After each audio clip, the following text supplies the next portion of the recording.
Conseller, jo volia fer-li un parell de preguntes i després a la consellera.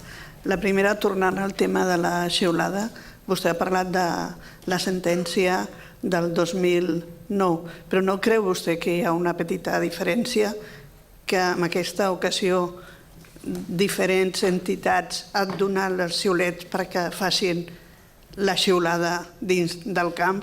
I després vostè ha fet una afirmació que jo considero que una mica greu, no? Que el govern li té tírria als catalans. Hi ha catalans que han votat al govern. No serà el govern el que li té tírria amb aquest govern? Això per una part. I després la segona pregunta, parlant del tema de les empreses i de la integració laboral de les persones amb discapacitat. Tenen alguna estadística perquè sembla ser que amb la crisi el número d'incorporació de gent discapacitada ha sigut molt baixa. Quin percentatge consideren que aquesta nova mesura donarà entrada a nous discapacitats? Seria per vostè, per la consellera, seria si hi ha algun estudi que indiqui que té futur l'escola rural. Bé, contesto jo, consellera, primer. Respecte a la primera de les dues preguntes, o tres, de fet, que m'ha fet a mi, vaja, vostè veig que sap més que jo, a mi no em consta, diguem-ne, que la pitada fos conseqüència dels pitos que es varen repartir, sincerament. Bueno, no ho sé, això també ho pensa el Partit Popular, potser resulta que... Jo no soc del Partit Popular, jo soc periodista. Ah, així ho ha aclarit, molt bé.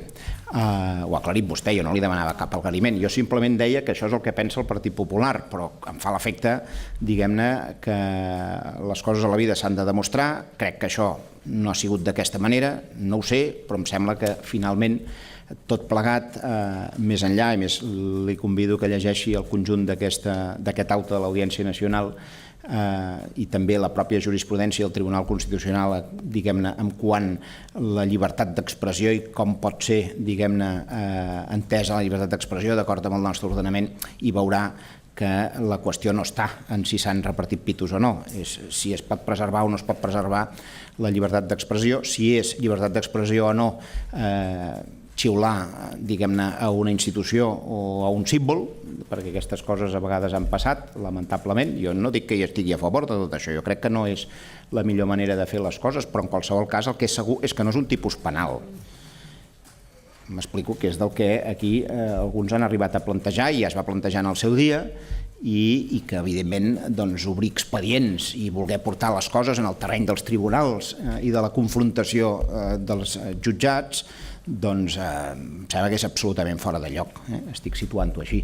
I quan jo m'expressava com m'he expressat, podria recuperar, més estan gravades les paraules, crec que no m'equivoco, sincerament, perquè un arriba a la conclusió que el que ha canviat entre aleshores i ara és que hi ha un govern espanyol que, almenys a judici, diguem-ne, de com s'expressen i de les coses que fan, doncs sembla que tinguin tírria a Catalunya, i crec que ells s'equivoquen, perquè són ells els que sovint generalitzen. Jo ja ho sé que aquí hi ha molta gent que veu i pensa les coses d'una manera absolutament diferent i que gràcies a Déu som una societat plural, però ells tenen la sensació que tot això és una única unitat d'acció i precisament són els que s'equivoquen contínuament en generalitzar coses que no són generalitzables, perquè a Catalunya mateix hi ha un conjunt de sensibilitats ben divers, per molt que hi ha una voluntat molt majoritària, això tampoc m'ho pot negar, doncs de molt més autogovern, això també em sembla que és bastant indiscutible.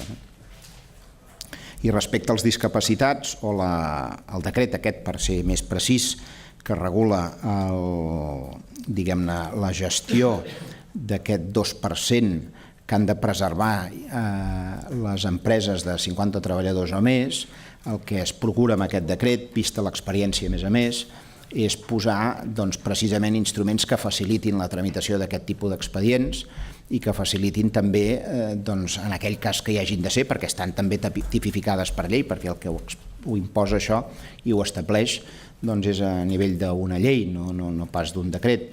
Per tant, com s'han de gestionar precisament en el cas que hi hagi no només els expedients, sinó també les hipotètiques excepcions d'acord amb la pròpia llei, no té més secret. Vostè em pregunta si hi ha algun estudi que que parli de la viabilitat o el futur de l'escola rural. L'escola rural, l'únic estudi que li pot afectar és l'estudi demogràfic, perquè el futur de l'escola rural depèn dels pobles. Miri, l'escola rural parla per si mateixa. Tanta gent deu a l'escola del seu poble i concretament als mestres del seu poble el haver pogut estudiar. Tanta gent des dels segles, ja podem dir passats, han vist prosperar la seva vida gràcies a l'escola rural.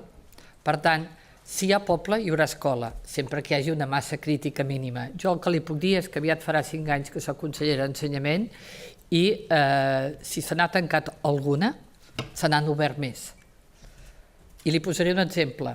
Fa 45 anys es van voler tancar totes les escoles rurals. El Ministeri va decidir que era millor escoles concentrades i fer unes polítiques d'agrupament d'alumnes en escoles als caps de comarca. L'any 75 jo era mestre d'una escola, a Argelaguer, amb 8 nens. Van decidir tancar-la a mig curs, perquè faltaven mestres a una altra població. En aquests moments hi ha 4 mestres i es va tornar a obrir. Per tant, depèn de la vida dels pobles.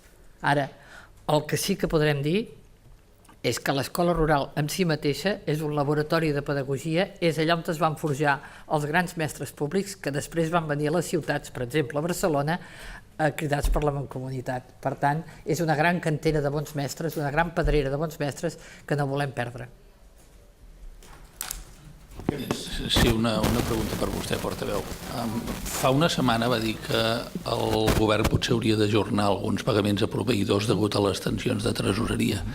Un cop ha passat el primer final de mes, voldria saber com està la situació. Doncs efectivament hi ha hagut, no li sé quantificar perquè no m'ho sé tot de memòria, com he dit abans, no? Hi ha hagut alguns ajornaments de tresoreria, els vaig situar en l'horitzó dels propers 2 mesos, veurem aquest mes de juny, que era el més delicat per nosaltres, això com evoluciona, i evidentment el conseller d'Economia ha demanat comparèixer també tal com els vaig dir que faria per informar a tots els grups parlamentaris de quina era la situació. Vostè dirà. Sí, conseller. Hi ha preocupació al govern pel procés intern que s'està seguint a Unió i per si en funció del que passi el dia 14 es pugui produir una sortida dels consellers democratacristians del govern?